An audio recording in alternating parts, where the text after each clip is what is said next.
Hello everyone, welcome back. आज के इस वीडियो में आपका स्वागत है। आज हम ये जानेंगे कि बेसिक्स ऑफ अकाउंटिंग क्या होता है।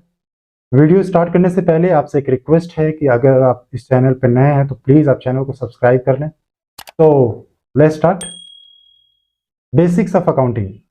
What is accounting? तो बेसिकली एक कंपनी में जब एक कंपनी ऑपरेट करती है तो उसमें लैक्स टुगेदर उसमें ना ट्रांजैक्शंस होते हैं।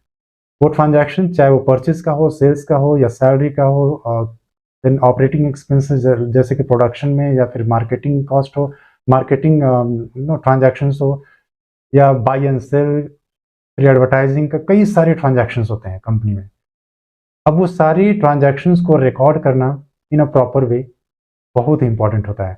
तो बेसिकली अकाउंटिंग जो एक्टिविटीज़ है उसको मेंटेन करने के लिए आपको अकाउंटिंग के बारे में जानना बहुत ज़रूरी है। इसलिए अब आज मैं ये वीडियो बनाने की सोचा मैंने। तो जानते हैं फिर व्हाट इज़ अकाउंटिंग।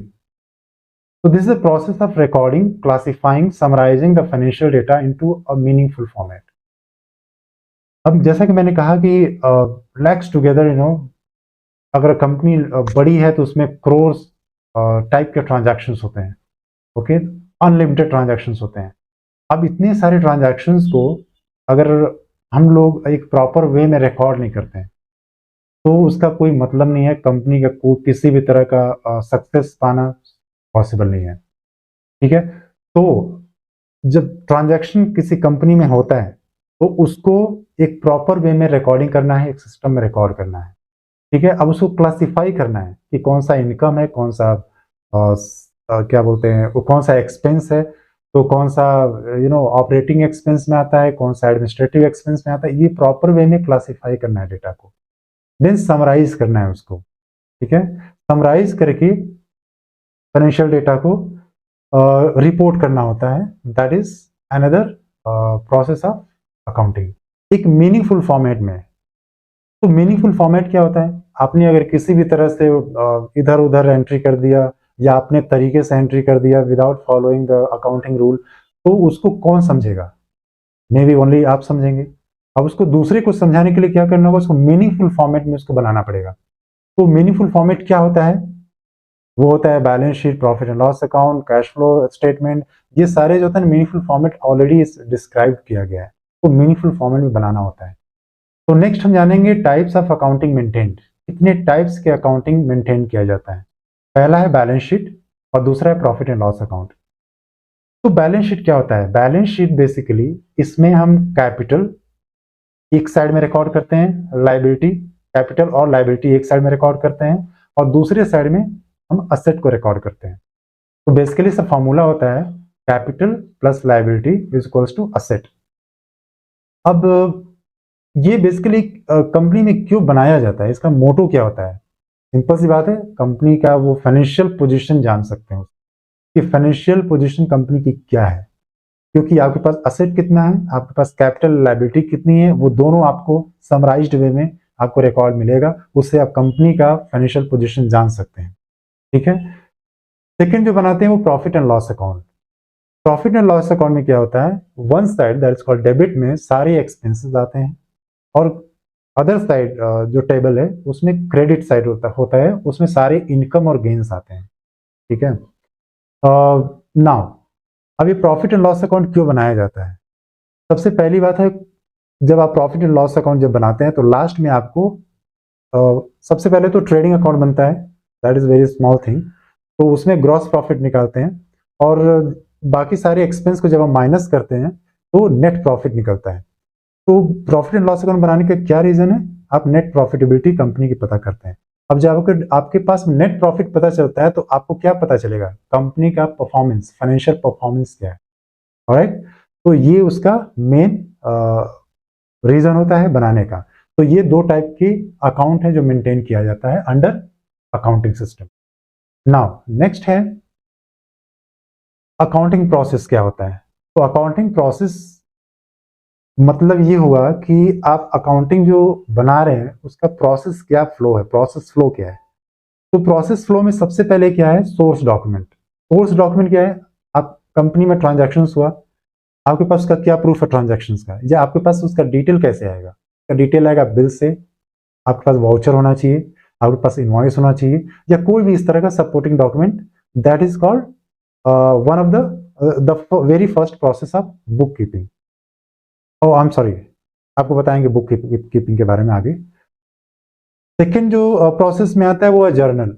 एक बार जब आपके पास सारे डॉक्यूमेंट हैं, ठीक है, तो आप सबसे पहले जर्नल एंट्री पोस्ट करेंगे, ठीक है। उसमें से जो भी आपका एक्सपेंस हुआ है वो साइड में रखें, जो भी इनकम हुआ है वो साइड में रख करके आपको जर्नल एंट्री बनानी है।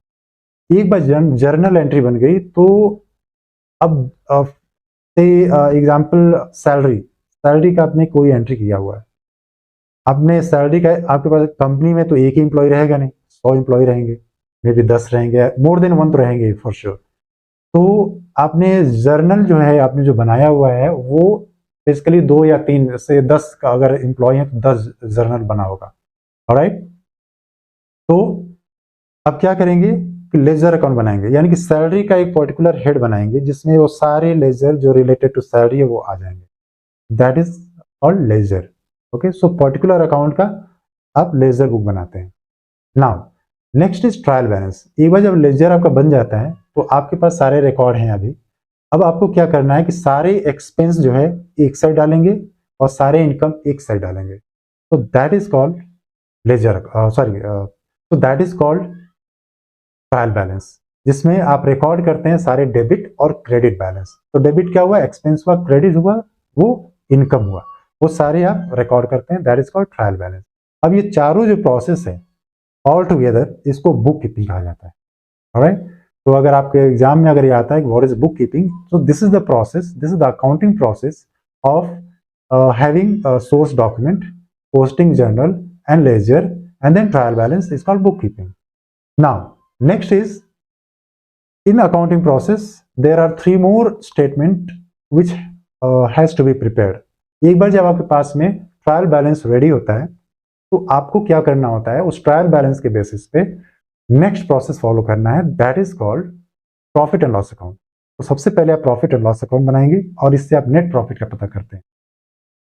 Net profit and loss account बनने के बाद आपको बैलेंस शीट बनाना होता है, जिसमें आप कैपिटल और लायबिलिटी एक साइड और एसेट को एक साइड रखना होता है।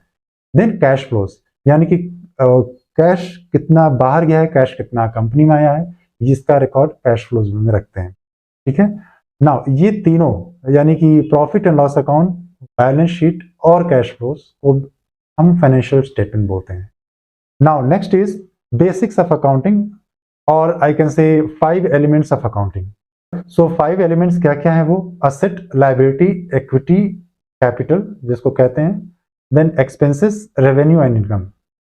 नाउ असेट क्या होता है, an asset is a resource controlled by an entity from which future economics benefits are expected.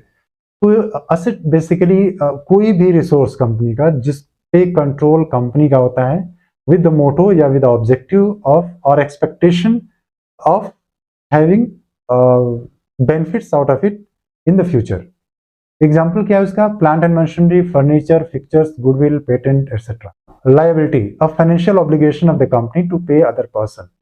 तो इसका द बेस्ट एग्जाम्पल ये है आपका लायबिलिटी का, आपका क्रेडिटर दैट इज सप्लायर।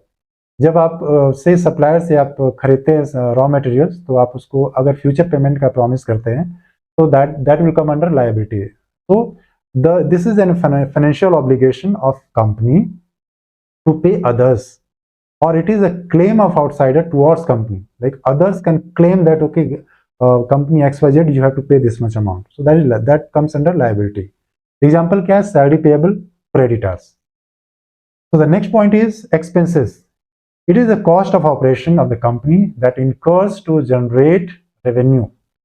तो expense basically operating cost होता है जो revenue generate करने के टाइम पे incur करता है। Example rent, electricity, salary, या marketing cost भी कह सकते हैं, transportation cost, ये सभी expense में आता है। Now equity and capital. So equity and capital is almost same but little difference. Basically equity क्या होती है, it is the residual interest in the total asset of the entity after deduction all और after deducting all its liability.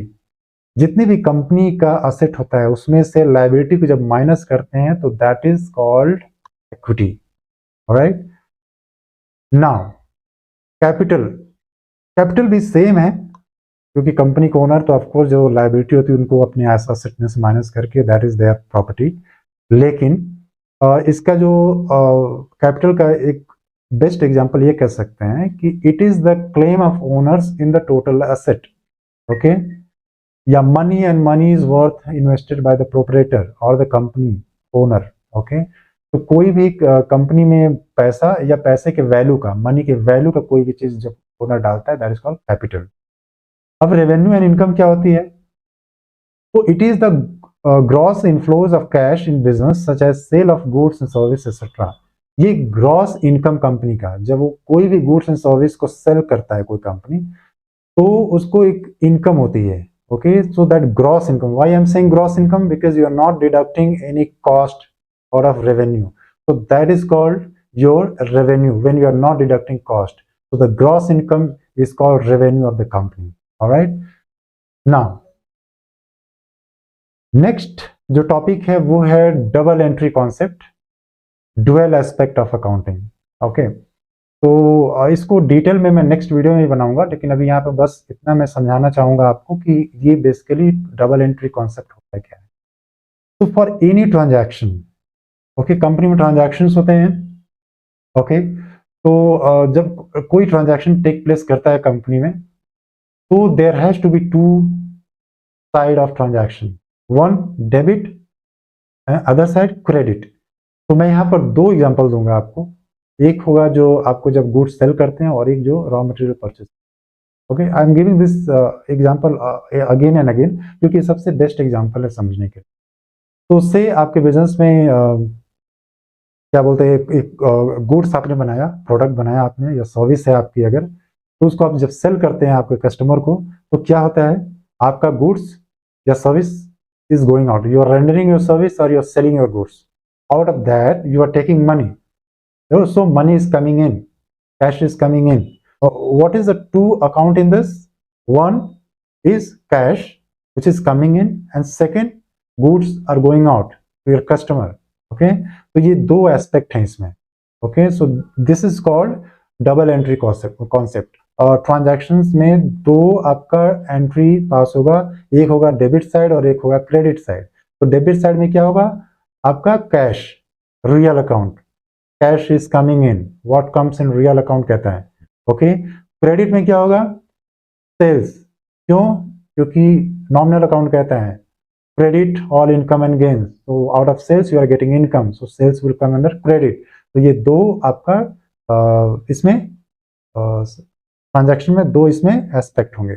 Now अब आप क्या कर रहे हो कि आप एक अनदर ट्रांजैक्शन आपका हो रहा है कि आप रॉ मटेरियल परचेज कर रहे हो सप्लायर से। तो रॉ मटेरियल जब आप परचेज करो तो इसमें अपोजिट एंट्री आती है, क्या आती है कि आपका कैश आउटफ्लो हो रहा है। तो इसमें दो आपका अकाउंट क्या हो गया, परचेजेस, क्योंकि रॉ मटेरियल आप परचेज कर रहे हो तो परचेजेस, ओके।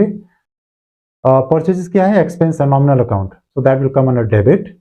तो द सेकंड जो उसमें अकाउंट आएगा वो क्या आएगा, आप सप्लायर को पेमेंट कर रहे हो, राइट। तो कैश इज गोइंग आउट, तो what goes out, real account to cash. अगर आप क्रेडिट पे ले रहे हो आप सामान, तो उसमें कंपनी का नाम आएगा XYZ, ओके।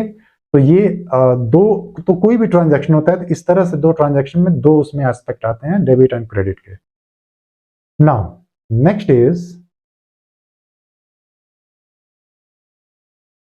इसी में आगे और हम ये जानेंगे कि जितने भी ये जो हमने अभी देखा, asset, expense, liability, equity, capital, revenue और इनकम, इसमें कैसे डुअल एस्पेक्ट काम करता है। तो असेट हमेशा डेबिट में आता है, डेबिट बैलेंस होता है, ठीक है। क्यों होता है, क्योंकि ये रियल अकाउंट है, सिंपल सा रियल अकाउंट होता है ये, जिसको आप टच कर सकते हो, देख सकते हो, ठीक है। तो ये डेबिट बैलेंस होता है। तो अगर आपको इसको इंक्रीज करना है तो डेबिट बैलेंस आपको बढ़ाना पड़ेगा, और डिक्रीज करना है तो क्रेडिट बैलेंस आपको बढ़ाना पड़ता है। या फिर ऐसे कर सकते हैं, अगर असेट के वैल्यू में अगर आप इंक्रीमेंट करते हैं, इंक्रीज करते हैं, तो डेबिट बैलेंस होगा, और अगर आप असेट के वैल्यू में कुछ माइनस करते हैं या फिर असेट अगर आप कंपनी में से कम करते हैं तो वो क्रेडिट में जाता है। एक्सपेंस ये नॉमिनल अकाउंट होता है, ठीक है। तो नॉमिनल अकाउंट डेबिट क्या, तो इसमें क्या होता है, आपका बैलेंस हमेशा डेबिट होगा, एक्सपेंस क्योंकि नॉमिनल अकाउंट है, ठीक है। अब इसमें एक्सपेंस में अगर आप वैल्यू इंक्रीज कर रहे हो एक्सपेंस का, operating expense, cost of sales, ये सभी अगर आप इंक्रीज करते हो, प्रोडक्शन कॉस्ट, तो क्या होगा, वो हमेशा डेबिट में एंट्री आती है। अगर आप उसमें माइनस करते हो, आप उसको कॉस्ट को डिक्रीज करते हो ना, कॉस्ट ऑफ जब गुड उससे कॉस्ट ऑफ सेल्स में अगर आप कहते हो कि ट्रांसपोर्टेशन कॉस्ट में हमको थोड़ी कमी करनी है, इस तरह की जब आपको ट्रांजैक्शन आपकी कंपनी होता है तो उसमें डिक्रीज हो रहा है, राइट, तो वो क्रेडिट बैलेंस होता है। Now next is liability. Liability क्या होती है, रियल अकाउंट है, ये व्हाट गोज आउट है कि इसमें हमेशा कुछ ना कुछ बाहर जाएगा, राइट, यू हैव टू पे टू योर आउटसाइडर्स, तो ये बैलेंस होगा हमेशा क्रेडिट बैलेंस होगा। और इसमें अगर आप इंक्रीज करते हो, अगर आप you keep on taking things on credit basis, तो वो हमेशा क्रेडिट बैलेंस होगा। अगर उसमें आप पेमेंट करते जाते हो तो यानी डिक्रीज हो रहा है तो डेबिट बैलेंस में आ जाएगा तुरंत। इक्विटी और कैपिटल हमेशा क्रेडिट होगा। तो बेसिकली इक्विटी एंड और कैपिटल ये आपका नॉमिनल अकाउंट होता है और इसमें हमेशा इसका क्रेडिट बैलेंस क्यों आएगा, क्योंकि आपका ये नॉमिनल अकाउंट है और क्रेडिट कहता है ऑल इनकम एंड गेन्स। अब इसमें जब भी आप कैपिटल यानी कि जब भी बिजनेस ओनर पैसे डालता है कंपनी में तो वो हमेशा क्रेडिट में आता है, ठीक है। तो जब इंक्रीज कर रहे हैं, राइट, तो इंक्रीज हमेशा क्रेडिट बैलेंस में आएगा। और अगर आप उसमें से ड्राइंग्स जैसे बोल सकते हैं, अगर उसमें माइनस हो रहा है पैसा तो वो हमेशा डेबिट बैलेंस में, ठीक है। नाउ रेवेन्यू और इनकम, तो all income and gains, revenue और इनकम एक क्या है, नॉमिनल अकाउंट है, तो सारे इनकम्स इसमें आपका क्रेडिट बैलेंस में आएगा। और अगर आप इनकम जैसे जैसे इंक्रीज होते रहता है, सारे इनकम लाइक सेल्स अकाउंट आपका इनकम होता है, राइट, कमीशन रिसीव इनकम होता है, तो वो सभी क्रेडिट बैलेंस होता है, तो इंक्रीज हो रहा है, राइट, तो वो क्रेडिट बैलेंस में आएगा। अगर आप यही रेवेन्यू या इनकम, अगर जैसे कि सेल्स रिटर्न एक ट्रांजैक्शन होता है तो उससे क्या होता है, आपका इनकम रिड्यूस होता है तो वो डेबिट बैलेंस हो जाता है, ठीक है।